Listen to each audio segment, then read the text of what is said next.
Okay, I'm working on the 5x10 Teardrop Camper.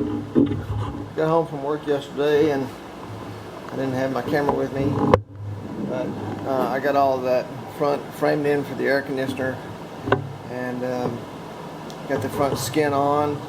Normally I put the inside skin on and insulate it and put the outside skin on, but this thing's going to be so heavy I want to get the front skin on, and then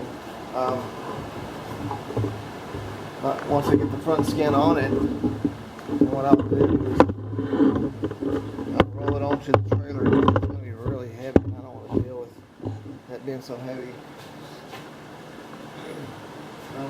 I got this on there, and remember on the bottom edge when we had it flipped over, I ran the router around there, and so I have a rounded edge there. What I'm going to do today is I'm going to knock off this sharp corner here.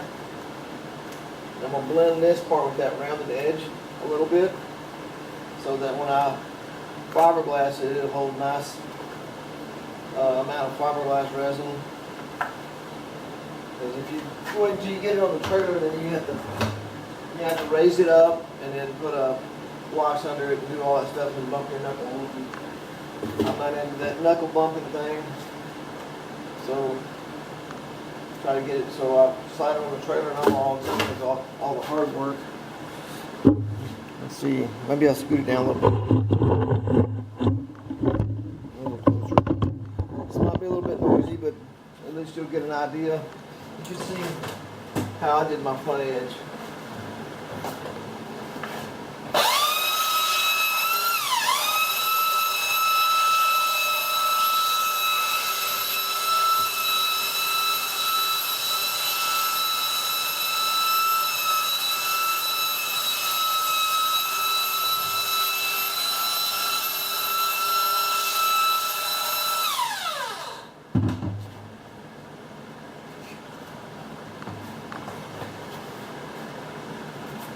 My paper may be getting just a little old.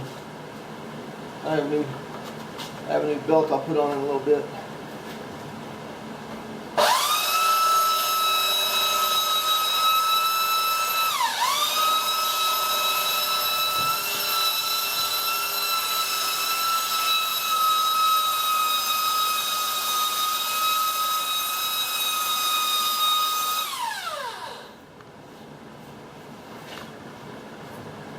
I need a fresh belt.